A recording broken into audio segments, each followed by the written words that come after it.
സമാധാനത്തിന്റെ സൈറൻ വിളിയാണോ ആ കേൾക്കുന്നത്?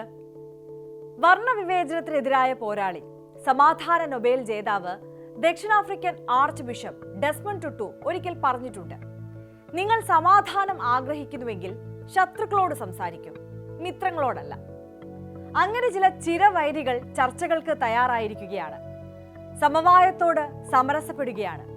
പശ്ചിമേഷ്യയുടെ ഇരുണ്ട ആകാശത്ത് സമാധാനത്തിന്റെ വെണ്ണിലാവ് ഉദിക്കാൻ പോവുകയാണ്. ആ ശുഭപ്രതീക്ഷയോടെയാണ് ഇത്തവണ ഭൂലോകം തുടങ്ങുന്നത്. സ്വാഗതം.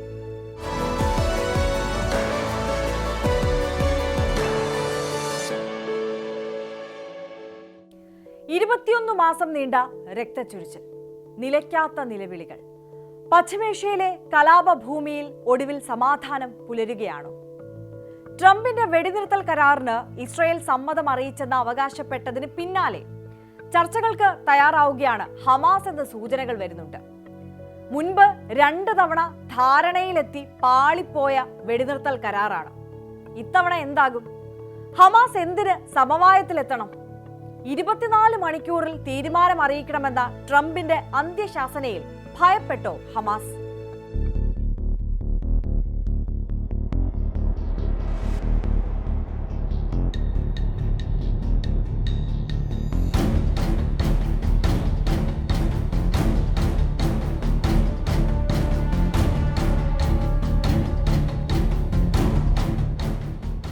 ഈ സമയത്ത് യുദ്ധം അവസാനിപ്പിക്കാൻ തങ്ങൾ എല്ലാ കക്ഷികളുമായും ചർച്ച ചെയ്യും. ഖത്തറിന്റെയും ഈജിപ്തിന്റെയും പ്രതിനിധികൾ ഈ അന്തിമ നിർദ്ദേശം ഹമാസിന് കൈമാറും. പശ്ചിമേഷ്യയുടെ നന്മയ്ക്കായി ഹമാസ് ഈ കരാർ അംഗീകരിക്കുമെന്ന് താൻ പ്രതീക്ഷിക്കുന്നു. അല്ലെങ്കിൽ കാര്യങ്ങൾ കൂടുതൽ വഷളാകുകയുള്ളൂ. സമാധാന സ്ഥാപകനായി സ്വയം പ്രഖ്യാപിച്ച ട്രംപ് പോയ വാരം തന്റെ സമൂഹ മാധ്യമമായ ട്രൂത്ത് സോഷ്യലിലൂടെ അറിയിച്ചതാണ് ഇക്കാര്യം. ഇസ്രായേലിന് വെടിനിർത്തലിന് സമ്മതമെന്ന് അറിയിച്ചു കഴിഞ്ഞുവെന്നും ട്രംപ് അവകാശപ്പെട്ടു.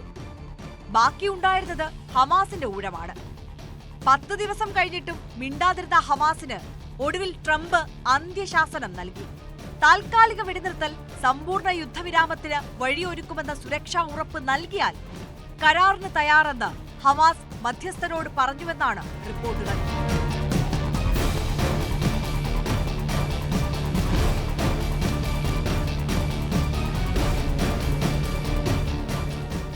ഇറാന്റെ ആണവ കേന്ദ്രങ്ങൾ ലക്ഷ്യമിട്ട് അമേരിക്ക നടത്തിയ ആക്രമണം ഒരു മുന്നറിയിപ്പായിരുന്നു. തങ്ങളുടെ സായുധ ശക്തിക്ക് മുന്നിൽ മറ്റ് ലോകരാജ്യങ്ങൾ നിസാരരെന്നും ഇസ്രായേലിന് വേണ്ടി തുനിഞ്ഞിറങ്ങിയാൽ ശത്രുപക്ഷത്തെ നിഷ്പ്രഭമാക്കുമെന്നുമുള്ള മുന്നറിയിപ്പ്. ആക്രമണം അപഹാസ്യമായിരുന്നുവെന്നും തങ്ങൾക്ക് നഷ്ടമില്ലെന്നും ഇറാൻ അവകാശപ്പെട്ടെങ്കിലും പ്രത്യാക്രമണം നടത്തിയെങ്കിലും ഒന്ന് പിൻവലിയുന്നതാണ് നല്ലതെന്ന തോന്നൽ ഇറാനും ഉണ്ടായിട്ടുണ്ട്. തങ്ങളുടെ നട്ടെല്ലായ ഇറാനേറ്റ ക്ഷതം ഹമാസിനെയും തെല്ലൊന്ന് ഭയപ്പെടുത്തിയെന്ന് നിരീക്ഷിക്കുന്നവരുമുണ്ട്.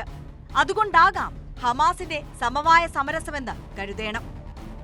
2 വർഷത്തോളം എത്തുന്ന പോരാട്ടം ഹമാസിനെ തളർത്തിയിട്ടുണ്ട്. തലവന്മാർ ഇല്ലാതായി, ആയുധബലം കുറഞ്ഞു, ഇറാൻ നിശബ്ദമായി. ഇനി പതിയുന്നതാണ് നല്ലതെന്ന് തോന്നിയിട്ടുണ്ടാകുമോ ഹമാസിന്? ഹമാസിനെ സംബന്ധിച്ച് ഇനി നിലനിൽപ്പാണ് പ്രധാനം. ഗാസയിൽ സാന്നിധ്യം അറിയിച്ച് തുടരുക എന്നത് മാത്രം. ഇസ്രായേലിന്റെ പ്രഖ്യാപിത നയം പോലെ ഹമാസിന്റെ സമ്പൂർണ്ണ ഉന്മൂലനത്തിന് ഇറങ്ങിത്തിരിച്ചാലുള്ള തിരിച്ചടി അവർ ഭയപ്പെടുന്നുണ്ട്, അതിനുള്ള അമേരിക്കയുടെ പിന്തുണയെയും.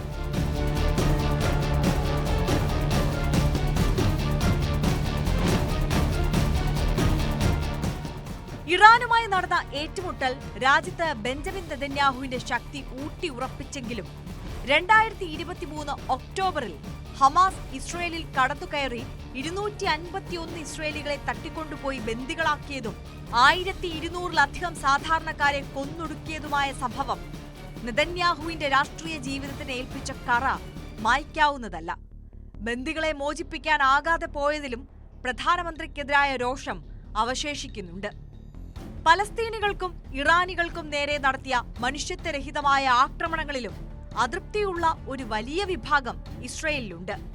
വെടിനിർത്തൽ കരാർ അംഗീകരിച്ച് ബന്ദിമോചനം സാധ്യമാക്കി സമാധാനം പുനഃസ്ഥാപിക്കാനായാൽ നെതന്യാഹുവിന് വരും തെരഞ്ഞെടുപ്പിലും അധികാര കസേര ഉറപ്പിക്കാമെന്നതാണ് സമവായ നീക്കത്തിന് നെതന്യാഹുവിനെ പ്രചോദിപ്പിക്കുന്നത്.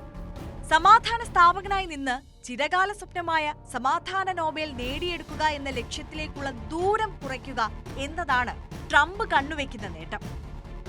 ഈ മൂന്നാം വെടിനിർത്തൽ കരാറിലെ പ്രധാന വ്യവസ്ഥകൾ ഇങ്ങനെയാണ്: ഹമാസ് തടവിലാക്കിയ ബന്ദികളെ ഘട്ടം ഘട്ടമായി മോചിപ്പിക്കുക, ഇസ്രായേൽ ജയിലുകളിലെ നൂറുകണക്കിന് പലസ്തീനികളെ മോചിപ്പിക്കുക, ഗാസയ്ക്ക് അത്യാവശ്യമായി സഹായങ്ങൾ ലഭ്യമാക്കുക, സമീപ മാസങ്ങളിൽ പിടിച്ചെടുത്ത ഗാസയുടെ ചില ഭാഗങ്ങളിൽ നിന്ന് ഇസ്രായേൽ സൈന്യത്തെ ഘട്ടം ഘട്ടമായി പിൻവലിക്കുക എന്നിവ.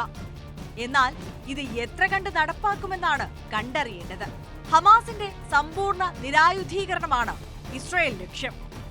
ഇസ്രായേൽ സൈന്യത്തിന്റെ സമ്പൂർണ്ണ പിന്മാറ്റമാണ് ഹമാസിന്റെ ലക്ഷ്യം.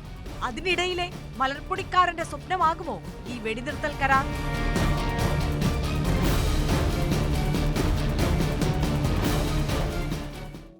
കരാർ എത്ര ദിവസത്തിൽ പ്രാബല്യത്തിൽ വരുമെന്നതാണ് സമാധാനം ആഗ്രഹിക്കുന്നവരുടെ ആകാംക്ഷ.